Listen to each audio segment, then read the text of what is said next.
반국가 세력의 실체를 간첩은 없어진 것이 아니라 간첩이 활개치는 거대 야당이 우리나라와 우리 국민 편이 아니라 북중러의 편에 서 있는 것입니다. 이런 조치들의 어떤 부분이 내란이고 범죄라는 것인지 도대체 이해할 수가 없습니다. 제가 직무에 복귀하게 되면 피청구인을 다시 권자로 돌려보낸다면 나와 우리 가족의 미래는 결코 안전할 수 없습니다. 책임을 묻는 것은 과거 행위에 대한 응보나 복수를 위한 것이 아닙니다. 그것은 우리 모두의 미래를 위한 일입니다. 결국 마지막까지 윤석열 대통령에게 반성은 없었습니다. 무려 68분 동안 이어진 건 오로지 남 탓, 그리고 앞뒤조차 맞지 않는 변명뿐이었습니다. 헌재의 결정에 승복하겠다는 말이 나와야 마땅했지만 그게 아니라 오직 자신의 입장에서 바라는, 즉 탄핵이 기각돼 복귀하면 무언가를 하겠다는 공허한 메시지뿐이었습니다. 어젯밤 윤 대통령의 최후 진술, 먼저 김상훈 기자가 보도합니다. 윤석열 대통령은 밤 9시가 넘어서야 법정에 나왔습니다. 헌법과 민주주의를 위협한 계엄의 책임을 묻는 국회 측 대리인단의 쓴소리는 하나도 듣지 않은 겁니다. 진솔한 사과를 할지 기대가 컸지만 몇 문장 만에 실망으로 바뀌었습니다. 저 자신을 돌아보면서 그동안 국민들께 과분한 사랑을 받아왔다는 생각이 들었습니다. 12.3 비상계엄 사태 후 사상 초유의 일이 반복됐습니다. 내란 우두머리 혐의로 현직 대통령이 체포, 구속, 기소됐습니다. 국정 공백은 석 달이 다 돼갑니다. 환율은 뛰고 투자와 고용 심리는 얼어붙었습니다. 트럼프 미국 대통령 불확실성마저 겹쳐 경제 전망은 더 어둡습니다. 하지만 계엄이 부른 이런 혼란에 대해 윤 대통령은 한마디도 하지 않았습니다. 윤 대통령에게 계엄은 착한 계엄이었습니다. 12.3 비상계엄은 과거의 계엄과는 완전히 다른 것입니다. 무력으로 국민을 억압하는 계엄이 아니라 계엄의 형식을 빌린 대국민 호소입니다. 군인만 봐도 놀란다는 계엄 트라우마를 겪은 국민들에게는 2차 가해입니다. 윤 대통령은 계엄을 거대 야당 탓으로 몰아붙였습니다. 탄핵을 바라는 국민들은 선동당하는 집단으로 깎아내렸습니다. 거대 야당과 내란 공작 세력들은 이런 트라우마를 악용하여 국민을 선동하고 있습니다. 헌법재판소 앞은 연일 탄핵 불복을 외치는 윤 대통령 지지자들로 몸살을 앓고 있습니다. 서울 서부지법 폭동 사태로 민주주의와 법치주의에 경고등이 켜졌지만 윤 대통령은 헌재 결정에 승복할지 밝히지 않았습니다. 변호인단도 승복을 말하지 않았습니다. 법의 테두리 내에서 현명한 결정이 나올 것이라고 기대를 하고 있습니다. 68분 동안 이어진 77쪽 분량의 최후 진술.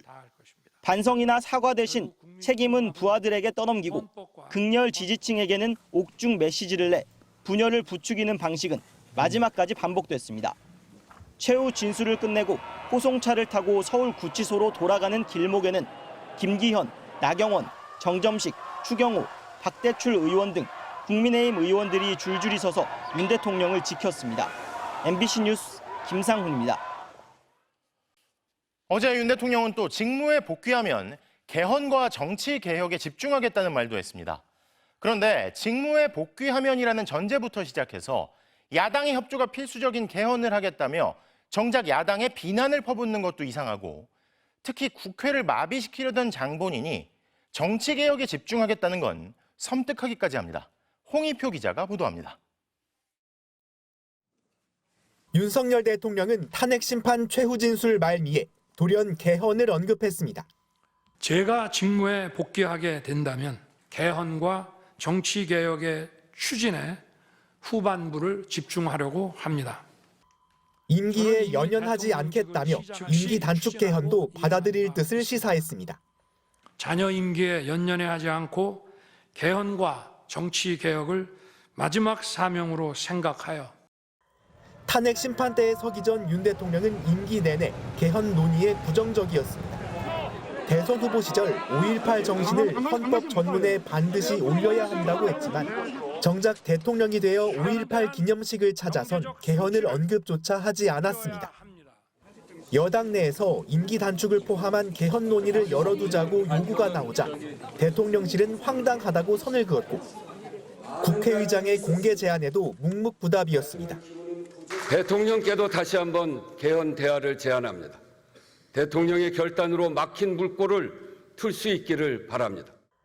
더구나 개헌을 추진하려면 국회 제적 3분의 2, 즉 200명의 동의가 필요한데 개헌 추진에 협조를 구해야 할 야당에 손을 내밀기는커녕 끝까지 반국가 세력이라고 비판해왔습니다. 이를 위해 저는 지금까지 패약질을 일삼은 망국의 원흉 반국가 세력을 반드시 척결하겠습니다. 지난 3년 동안 내내 개헌에 침묵하다가 탄핵이라는 궁지에 몰리자 궁여지책으로 개헌을 꺼내든 셈입니다. 야권은 개헌을 하겠다고 했지만 더 정교한 계엄을 꾸밀 거라며 말장난으로 국민을 기만하려는 거라고 일축했습니다. 야당이 궁지에 몰린 벼랑 끝 제안에 협조할 가능성이 없는데도 대통령실은 개헌 의지가 실현돼 새 시대를 열기를 희망한다고 밝혔습니다. MBC 뉴스 홍익표입니다. 윤석열 대통령의 탄핵 심판 최후 진술을 두고 여당 국민의힘은 진정성이 있었다고 추켜 세웠습니다. 하지만 여당 내에서도 반발은 있었는데요. 윤 대통령 탄핵에 찬성했던 김상욱 의원은 진정성 있는 사과는 없었고 개헌도 윤 대통령이 할 얘기는 아닌 것 같다고 강하게 비판했습니다. 여당 내 대권 잠룡들은 탄핵 심판 결과와 여론을 예의주시하는 분위기입니다. 이문현 기자의 보도입니다. 국민의힘은 윤석열 대통령의 탄핵 심판 최후 변론에 진정성이 있었다고 평가했습니다. 특히 정치 시스템의 문제를 심각하게 생각해 비상기엄에 이르렀고 그 해법으로 개헌을 제시한 건 옳은 말씀이라고 추켜 세웠습니다. 대통령으로서 반드시 해야 될 이 과업이라고 이 개헌을 통해서 우리 정치 시스템을 고칠 필요가 있다는 부분을 아마 깊이 생각하셔서 어제 최후 변론에 담으신 것 같아요. 헌법재판소 결정 승복이라는 메시지가 없었다는 지적에 대해선 최후 변론에 모든 걸 담을 수는 없다고 엄호했습니다. 친윤 중진 윤상현 의원은 탄핵 반대 집회를 주도해온 정광훈 소년부 목사 등에게 국회 기자회견장을 빌려줬습니다. 이들은 국회를 찾아와 탄핵을 인용하면 헌재는 산산조각 날 것이라며 벌써부터 결정 불복을 예고했습니다. 하지만 탄핵에 찬성했던 초선 김상욱 의원은 진정한 사과가 없었다며 윤 대통령을 강하게 비판했습니다. 그냥 말만 그러니까 이걸 가지고 진짜 사과인 것처럼 꾸며가는 것도 국민을 속이는 겁니다. 그러면서 개헌을 들고 나온 데 대해선 개헌과 정치 개혁은 국민들이 하는 것인데 여전히 제왕적 사고에서 못 벗어나고 있어 참담했다고 호평했습니다. 더 독재하는 쪽으로 개정하겠다는 건가라는 의심을 먼저 들더라고요. 정치 개혁은 국민이 하는 겁니다. 여당 내 이른바 잠룡들 반응은 엇갈렸습니다. 김문수 고용노동부 장관 측은 대통령의 복귀를 희망한다는 기존 입장 그대로라고 밝혔습니다. 홍준표 대구시장은 비상겸의 막전막후 사정을 알 수 있었다며 탄핵이 기각돼 새로운 대한민국을 만들 수 있길 기대한다고 적었습니다. 반면 오세훈 서울시장은 비상계엄은 무모했다며 헌재 결정으로 국민들이 화합할 수 있길 바란다고 밝혔고 안철수 의원은 헌재 결정 승복과 통합, 화해 메시지가 없었다고 지적했습니다. MBC 뉴스 이문현입니다. 윤석열 대통령 측은 어제 최후 변론에서 우원식 국회의장, 더불어민주당 이재명 대표가 국회 담을 넘는 영상을 증거로 제시하면서 아무도 막지 않았다고 주장했는데요. 당사자인 이재명 대표가 정문을 막으니 사람 없는 곳을 찾아가 담을 넘은 것 아니냐며 윤 대통령 측의 말장난 같은 논리를 정면으로 반박했습니다. 야권은 끝까지 사과하지 않고 억지 논리를 펼친 윤 대통령을 강하게 비판하며 헌법재판소의 만장일치 파면을 요구했습니다. 정상빈 기자입니다. 지도부 회의에서 탄핵 심판 언급을 자제하던 이재명 대표가 회의 막판 다시 마이크를 잡았습니다. 12.3 비상계엄 당일 국회 출입구가 막힌 사진을 보여주면서 국회가 봉쇄되지 않아 이재명 대표가 담을 넘어 들어갔다는 윤 대통령 측의 주장을 정면 반박했습니다. 아무도 안 말리는데 넘었지 않냐 이런 해괴한 소리를 했던데 사람이 있으면 못 넘으니까 사람 없는데 피해서 넘었지요. 야권은 대국민 호소용 비상계엄이라는 궤변 자체가 계엄 요건이 안 된다는 자백이라고 비판했습니다. 또 윤 대통령이 군대를 동원한 비상계엄을 합리화하기 위해 간첩이라는 단어를 13번, 간첩단은 12번 썼는데 전두환, 노태우, 군부 독재조차 야당을 간첩으로 부르진 않았다고 했습니다. 대통령직에 복귀한다고 상상해 보십시오. 대한민국은 친위 구제타를 해도 묵인해주는 삼류 국가로 세계에 낙인 찍힐 것입니다. 3년 전 국민의힘 대표로 윤 대통령 당선에 기여한 개혁신당 이준석 의원도 갑작스런 개헌 추진 발언의 진정성이 의심된다고 지적했습니다. 6개월만 더 일찍 나왔다 그러면은 훨씬 진정성 있게 저도 그렇고 국민들도 받아들이지 않았을까. 궁여지책에 가까운 것이 아닌가. 야권은 한 목소리로 국민들에게 사죄할 마지막 기회를 걷어찼고 헌법재판소 결정을 받아들이겠다는 최소한의 승복 표명도 없었다며 재판관 만장일치 파면을 촉구했습니다. 국민의힘을 향해선 윤석열을 업고 앞으로 갈 수 있다는 망상을 버려야 한다며 이제 정신 차려야 한다고 날을 세웠습니다. MBC 뉴스 정상빈입니다. 윤 대통령 탄핵 심판의 모든 변론 절차가 마무리되면서 이제는 헌법재판관 8인의 결정만 남았습니다. 철통 보안 속에 재판관들은 오늘부터 전원이 모여 의견을 나누는 평의 절차에 들어갔습니다. 보도에 구나연 기자입니다. 윤석열 대통령의 정치적 운명을 결정할 헌법재판관들입니다. 한 명이 공석이라 모두 8명입니다. 재판관들 회의실에는 도감청 방지 장치가 설치돼 있고 밀착 경호도 이뤄지고 있습니다. 철통 보안 속에 재판관 전원이 모이는 평의가 시작됐습니다. 평의에서는 11차례 변론을 거친 윤 대통령 탄핵 심판의 쟁점을 살피고 쟁점을 토론합니다. 일정과 내용은 모두 비공개입니다. 사건의 중요성과 전례에 비춰보면 선고 직전까지 매일 평의가 열릴 것으로 보입니다. 다음은 파면 여부를 확정짓는 평결을 거칩니다.